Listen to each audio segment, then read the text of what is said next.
നമസ്കാരം. ട്രംപ് ഒരു മജീഷ്യനാണ്. ചില സമയത്തൊരു സ്കൂൾ ഹെഡ് മാസ്റ്ററെ പോലെ പെരുമാറുകയും ചെയ്യും. തന്റെ മുമ്പിൽ എത്തപ്പെട്ട ഇസ്രയേലി പ്രധാനമന്ത്രി ബെഞ്ചമിൻ നെതന്യാഹുവിനോട് ഒരു 1-to-1 സംസാരം നടക്കുന്നതിന് മുൻപ് തന്നെ ട്രംപ് ഒരു കണ്ടീഷൻ വെച്ചു. Please call Qatar prime minister ഷെയ്ഖ് അൽത്താനിയെ വിളിച്ച് ക്ഷമാപണം നടത്തണം.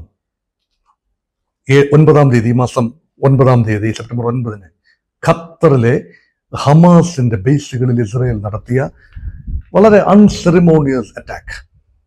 അതൊരു വലിയ ഷോക്ക് ആയിരുന്നു ഇന്റർനാഷണൽ കമ്മ്യൂണിറ്റിയെ സംബന്ധിച്ചിടത്തോളം. അറബ് ലീഗിന്റെയും GCCയുടെയും പ്ലാൻ അനുസരിച്ചും ഒക്കെ വലിയൊരു ഷോക്ക് തന്നെയാണ്. ഒരുപക്ഷെ ഇപ്പോൾ ആത്യന്തികമായി ഗാസയിലെ ഒരു സമാധാന പ്രക്രിയ ഇപ്പോൾ ഏതാണ്ട് പൂർത്തീകരിക്കപ്പെടുന്ന ഘട്ടത്തിലെത്താൻ ഒരു കാറ്റലിസ്റ്റ് ആയത് ഈ ഖത്തറിനെ ആക്രമിച്ചതാണ്. പലപ്പോഴും ചരിത്രത്തിൽ ചില ആക്രമണങ്ങൾ ഒരു കാറ്റലിസ്റ്റായി മാറാറുണ്ട്. അമേരിക്ക മാറി നിന്ന്, 2-ാം ലോക മഹായുദ്ധത്തിൽ നിന്നും മാറി നിന്ന് അമേരിക്കയെ എങ്ങനെയാണ് യുദ്ധത്തിലേക്ക് ബ്രിട്ടനും ഫ്രാൻസിനും അനുകൂലമായി, റഷ്യക്കും അനുകൂലമായി യുദ്ധകളത്തിലേക്ക് എത്തിച്ചത്? Pearl Harbor അറ്റാക്കാണ്. ജപ്പാൻ ഒരു ദുർബുദ്ധി തോന്നി. പേൾ ഹാർബർ, ഹവായിലെ പേൾ ഹാർബറിൽ ആക്രമണം നടത്താൻ, പസഫിക് ഐലൻഡാണ്. അവിടെ നടത്തിയ അമേരിക്കൻ ബേസിന് നേരെ ജാപ്പനീസ് കാമക്കേസി ഫ്ലൈറ്റ്സ് നടത്തിയ ആക്രമണമാണ് അവസാനം അമേരിക്കയെ തിരികെ ചിന്തിക്കാൻ പ്രേരിപ്പിച്ചതും അങ്ങനെ ആത്യന്തികമായി ജപ്പാനും ജർമ്മനിയും ഇറ്റലിയും പരാജയപ്പെടുന്നതും അങ്ങനെയാണ്. ഇതുപോലെ ഖത്തർ ഒരു നിഷ്പക്ഷ രാജ്യം, പലരും ഖത്തറിനെ വിമർശിക്കും, അവിടെയും ഇവിടെയും തൊടാതെ നിൽക്കുന്ന രാജ്യം, ഭീകരർക്ക്, തീവ്രവാദികൾക്ക് അഭയം നൽകുന്ന രാജ്യം, പല അണ്ടർഹാൻഡ് ഡീലുകളുമുള്ള രാജ്യം എന്നൊക്കെയുള്ള ആരോപണങ്ങൾ ഏറെ കേൾക്കുന്ന രാജ്യവുമാണ് ഖത്തർ. അതിൽ വാസ്തവമുണ്ടെങ്കിലും ഇല്ലെങ്കിലും എല്ലാ രാജ്യങ്ങളുമായും ചങ്ങാത്തം, അതായത് റഷ്യയുമായി, ചൈനയുമായി, ഹമാസുമായി, ഇറാനുമായി, മറ്റ് തീവ്രവാദ വിഭാഗങ്ങളുമായി, അതേപോലെ തന്നെ അമേരിക്കയുമായി ബന്ധം. അമേരിക്കയുടെ ഏറ്റവും വലിയ മധ്യപൗരസ്യ പ്രദേശത്തെ എയർബേസ് അവിടെയാണ്, ഖത്തറിലാണ്, ദോഹയ്ക്ക് അടുത്താണ് അൽ ഉദൈദ് എയർബേസ്. ഇത് ഒരു വലിയ ഒരു പ്രഹേളികയാണ്. എന്തിന് ഇസ്രായേൽ ഖത്തറിനെ അറ്റാക്ക് ചെയ്തു? അതുകൊണ്ട് ട്രംപ് പറഞ്ഞു, ഇപ്പോൾ നിങ്ങൾ ഫോൺ എടുത്ത് ഖത്തർ എമീറിനെ വിളിക്കുക, അതിനുശേഷം മാപ്പ് പറയുക, അങ്ങനെയെങ്കിൽ നിങ്ങളെ ഞാൻ കാണാം. അങ്ങനെയാണ് ബെഞ്ചമിൻ നെതന്യാഹു ഡൊണാൾഡ് ട്രംപ് കൂടിക്കാഴ്ച വൈറ്റ് ഹൗസ് ഓവൽ ഓഫീസിൽ വെച്ച് നടന്നതിന്റെ സൈഡ് ലൈനിലാണ് ഈ വിളി നടന്നത്. അപ്പൊ എന്തുകൊണ്ടാണ് ഈ വീഡിയോയുടെ പ്രധാന ഇതിവൃത്തം? എന്തുകൊണ്ട് ഖത്തർ പ്രധാനപ്പെട്ട ഒരു കക്ഷിയായി മാറുന്നു? പോസ്റ്റ് വാർ ഗാസ, അതേക്കുറിച്ചാണ് ഇപ്പോൾ ഏറെ ചർച്ചകൾ നടക്കുന്നത്. അത് കാര്യങ്ങൾ മുന്നോട്ട് പോകണമെങ്കിൽ അറബ് രാജ്യങ്ങൾക്ക് ഒരു നിർണായകമായ റോൾ ഉണ്ടാകണം. ഇപ്പം ട്രംപ് പല ആവർത്തി നോക്കി, നേരിട്ടങ്ങ് പരിഹരിക്കാനുള്ള ശ്രമം നടത്തി. നോബൽ സമ്മാനം വേണമല്ലോ, സമാധാനത്തിന് നോബൽ സമ്മാനം എന്ത് വില കൊടുത്തും വാങ്ങിയെടുക്കുമെന്ന ദൃഢപ്രതിജ്ഞയിലാണല്ലോ ട്രംപ്. സാധിക്കണമെങ്കിൽ വ്യക്തമായ ഒരു യുദ്ധമെങ്കിലും അവസാനിപ്പിക്കണ്ടേ? അതിന് ഏറ്റവും പുടിനുമായുള്ള വിലപേശൽ നടക്കില്ല. കാരണം പുടിൻ ഫ്രണ്ടാണെന്നൊക്കെ പറയാമെങ്കിലും റഷ്യയെ കൊണ്ട് ഉക്രൈനിൽ നിന്നും പിന്മാറ്റിയെടുക്കുക എന്നത് അത്ര എളുപ്പമല്ല എന്ന് വേദനയോടുകൂടി ട്രംപ് മനസ്സിലാക്കി. ഇന്ത്യയെ പറഞ്ഞ് സ്വാധീനിച്ച് ട്രംപിന്റെ റോൾ അക്നോളജ് ചെയ്യിപ്പിക്കാൻ ബുദ്ധിമുട്ടാണ്, നടക്കില്ല എന്നും ട്രംപിനറിയാം. എങ്കിൽ പിന്നെ ആകെപ്പാടെ സാധിക്കുന്നത് ചൊൽപ്പടിയിൽ നിൽക്കാൻ സാധ്യതയുള്ള രാജ്യമാണല്ലോ ഇസ്രായേൽ. അവരുടെ ആഗ്രഹങ്ങൾ കുറെയൊക്കെ സാധിച്ചു കൊടുക്കുക, അങ്ങനെ ഇലയ്ക്കും മുള്ളിനും കേടില്ലാത്ത രീതിയിൽ പരിഹരിക്കുക.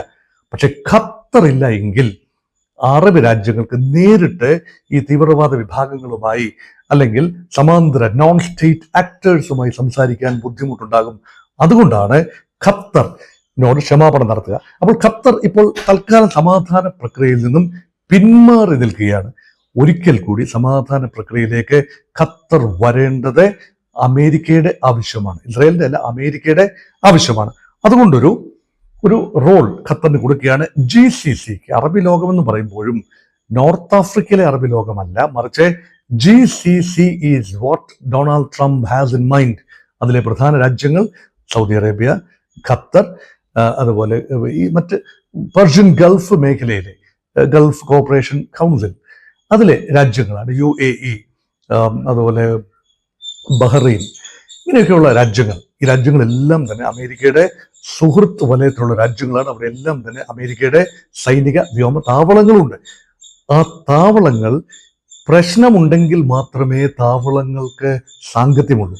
ഇപ്പോൾ തന്നെ നോക്കൂ, ഇത്രയും പ്രശ്നമുണ്ടെങ്കിലും ഖത്തർ അമേരിക്ക ഒരു സുരക്ഷാ കരാർ കഴിഞ്ഞ ആഴ്ച അധികം ആരും ശ്രദ്ധിക്കാതെ പോയൊരു കാര്യമാണ്. അമേരിക്കയ്ക്ക് ഡിഫെൻഡ് ചെയ്യാൻ കഴിഞ്ഞില്ല എന്ന് ഓർക്കണം.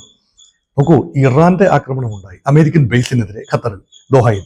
അതേപോലെ തന്നെ ഇസ്രയേലിന്റെ ആക്രമണം ഉണ്ടായി അമേരിക്കൻ ബേസിന് തൊട്ടുമുക്കിന് മുന്നിൽ. എന്നിട്ട് പോലും അമേരിക്കയുടെ വ്യോമ പ്രതിരോധ സംവിധാനങ്ങൾക്ക് ഒന്നും ചെയ്യാൻ കഴിഞ്ഞില്ല. അതുകൊണ്ട് കുറച്ചുകൂടി കോംപ്രഹെൻസീവായ ഒരു സെക്യൂരിറ്റി പാക്കേജ് ഖത്തറും അമേരിക്കയും തമ്മിൽ ഒപ്പിട്ട് കഴിഞ്ഞു. സൗദിയുമായും കൂടുതൽ പാക്കേജുകൾ ഉണ്ടാകും. ഇപ്പൊ തന്നെ അമേരിക്കൻ ഫൈറ്റർ പ്ലെയിൻസ് ആണ് സൗദി ഉപയോഗിക്കുന്നത്. അതിന്റെ സ്പെയർ പാർട്ടുകൾ കിട്ടണമെങ്കിൽ അമേരിക്കയുമായി നല്ല ചങ്ങാത്തം ഉണ്ടാകണം. അത് മാത്രമല്ല, സൗദിയുടെ ആത്യന്തികമായ സുരക്ഷ അമേരിക്കയുടെ റെസ്പോൺസിബിലിറ്റിയാണ് എന്ന മട്ടിലാണ് സൗദി തന്നെ കാണുന്നത്.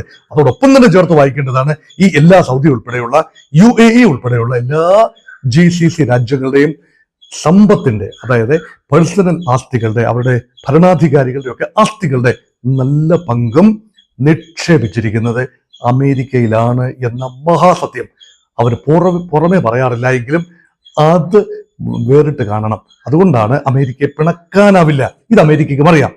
അതുകൊണ്ടാണ് ഈ പ്രക്രിയയിൽ ബെഞ്ചമിൻ നെതന്യാഹു ഒന്ന് വഴങ്ങണം. ഇതാണ് immediate thread. There is A larger thread also. Arab രാജ്യങ്ങൾ പൊതുവെയും സൗദി അറേബ്യ ഇൻ പർട്ടിക്കുലറും ആഗ്രഹിക്കുന്ന ഒരു കാര്യമുണ്ട്. ഇസ്രയേലിനേക്കാൾ സൗദി ഒരുപക്ഷെ ഭയക്കുന്നത് ഇറാനെയാണ്. അത് ചരിത്രപരമായ ഒരു റൈവൽറിയുടെ കഥയാണ്. അത് പല ആവർത്തി ഞാൻ പല വീഡിയോകളിൽ സൂചിപ്പിച്ചതുകൊണ്ട് ഇപ്പോൾ വീണ്ടും സൂചിപ്പിക്കുന്നില്ല എന്നേ ഉള്ളൂ. കേവലം ഒരു ഷിയ സുന്നി ഡിവൈഡ് എന്നതിനുപരിയായ മാനങ്ങളുണ്ട് അതിന്. അതുകൊണ്ട് ഇറാനിയൻ ത്രെട്ട് അവസാനിപ്പിക്കേണ്ടത് ഇസ്രയേലിന്റെ ആവശ്യമാണ്, സൗദിയുടെ ആവശ്യമാണ്, അമേരിക്കയുടെ ആവശ്യമാണ്. അമേരിക്കയുടെ വലിയ ആവശ്യമൊന്നുമല്ല, അമേരിക്കയ്ക്ക് നേരിട്ട പ്രശ്നങ്ങളൊന്നുമില്ല. പക്ഷേ ഇറാൻ അവിടെ ഒരു ശക്തിയായി നിലനിൽക്കണം, ത്രെട്ടായി നിലനിൽക്കണം. എങ്കിൽ മാത്രമേ തങ്ങളുടെ സൈനിക സന്നാഹങ്ങൾക്ക് ഗൾഫ് രാജ്യങ്ങളിൽ പ്രവർത്തിക്കാനാവൂ. അതൊരു കാര്യം, അത് ഗൂഢമായ ആഗ്രഹമാണ്. പക്ഷേ ഇറാൻ ഒരു പരിധിയിൽ കൂടുതൽ വളരുന്നത് അമേരിക്ക ആഗ്രഹിക്കുന്നില്ല. അങ്ങനെയെങ്കിൽ give greater role to the GCC in the peace process in Palestine. പ്രത്യേകിച്ച് ഹമാസുമായി ഉള്ള വിഷയം, ഗസയിലെ വിഷയം പരിഹരിക്കുന്നതിന് GCC രാജ്യങ്ങൾക്ക്, അറബ് ലീഗിന് മൊത്തമായും GCCക്ക് പ്രത്യേകമായും കൂടുതൽ അധികാരങ്ങൾ കൊടുക്കണം. അതിന് ഏറ്റവും നല്ല ചങ്ങാതി രാജ്യം, എങ്ങനെയും വഴങ്ങിക്കൊടുക്കുന്ന, എങ്ങനെയും ചാഞ്ഞും ചരിഞ്ഞും തിരിഞ്ഞും മറിഞ്ഞും നിൽക്കുന്ന രാജ്യം എന്ന നിലയിൽ ഖത്തറിന് വലിയ പ്രസക്തിയുണ്ട്. അതുകൊണ്ടാണ് നിങ്ങൾ ആദ്യം ഖത്തറിനെ കോൺഫിഡൻസിലെടുക്കൂ, സൗദിയെ കോൺഫിഡൻസിലെടുക്കൂ. അതുമാത്രമല്ല, അബ്രഹാമിക കരാറുകൾ, അത് ട്രംപിന്റെ ബ്രെയിൻ ചൈൽഡാണ്. ആദ്യ പിതാവെന്ന് ഇവരൊക്കെ കരുതുന്ന അബ്രഹാമിന്റെ പേരിൽ ജൂതരാഷ്ട്രവും അറബ് ഇസ്ലാമിക രാജ്യങ്ങളും തമ്മിൽ ഒന്നൊന്നായി എത്തിച്ചേർന്ന കരാറുകൾ ഉടനടി നിന്നു പോകും എന്ന ഒരു പ്രതീതിയുണ്ട്. UAEയും ബഹ്റൈനും ഒക്കെ തന്നെ അബ്രഹാമിക കരാറുകളിൽ എത്തിച്ചേർന്ന അറബ് രാജ്യങ്ങളാണ്. കൂടുതൽ അറബ് രാജ്യങ്ങളെ അബ്രഹാമിന്റെ പേരിൽ ഇസ്രയേലുമായി ഭാവിയിൽ, ഇപ്പോൾ നടക്കില്ല, കാരണം ഇപ്പോൾ മനസ്സ് വളരെ വ്രണപ്പെട്ടിരിക്കുന്നു. പ്രത്യേകിച്ച് ഖത്തറിനെതിരെ നടത്തിയ ആക്രമണത്തിൽ അറബി മനസ്സ്, ഖത്തറിന്റെ മാത്രമല്ല അറബ് ലോകത്തിന്റെ മനസ്സ് വ്രണപ്പെട്ടിരിക്കുന്നു. ഇറാനെ ആക്രമിക്കുന്ന പോലെ അല്ല ഒരു അറബ് രാജ്യത്തെ ആക്രമിക്കുന്നത് എന്നുകൂടി ഒരിക്കൽ കൂടി ഓർപ്പിക്കുന്നു. അതുകൊണ്ട് ആ മുറിവുകൾ ഉറങ്ങിക്കഴിഞ്ഞാൽ ട്രംപിന്റെ ഈ കാലാവധി അവസാനിക്കുന്നതിന് മുൻപ് തന്നെ, 3 വർഷത്തിന് മുൻപ് തന്നെ ഒരുപക്ഷെ കൂടുതൽ അറബ് രാജ്യങ്ങൾ അബ്രഹാമിക കരാറുമായി ഇസ്രയേലുമായി സന്ധി ചെയ്യാനുള്ള സാധ്യതയും തുറന്നിടുന്നു. അതുകൊണ്ടാണ് ബെഞ്ചമിൻ നെതന്യാഹുവിനോട് പറയുന്നത്, നിങ്ങൾ തീർച്ചയായും മാപ്പ് ചോദിക്കണം. മാപ്പ് ചോദിച്ചു, അതൊരു വലിയ ഒരു മുന്നോട്ടുള്ള കാര്യം. ഇസ്രയേൽ മാപ്പ് ചോദിച്ചിരിക്കുന്നു, പരസ്യമായി മാപ്പ് ചോദിച്ചിരിക്കുന്നു ഖത്തറിനോട്. അതുകൊണ്ട് അമേരിക്കക്ക് ആശ്വസിക്കാം, ഇസ്രയേലിന് കണ്ണിറക്കിച്ചിരിക്കാം. ഒരു മാപ്പ് പറഞ്ഞതുകൊണ്ട് എന്താ ദോഷം? അതുകൊണ്ട് കൂടുതലൊന്നും നടക്കുന്നില്ലല്ലോ. പലസ്തീനിയൻ കോസ് ഒന്നും അവർ ഏറ്റുപിടിക്കാത്രത്തോളം കാലം ഒരു മാപ്പ് കൊണ്ട് കാര്യമായ ദോഷം ഉണ്ടാകുന്നില്ല എന്ന് ഇസ്രയേലിനും ആശ്വസിക്കാം. ഇങ്ങനെയാണ് കാര്യങ്ങളുടെ ഒരു പോക്ക്.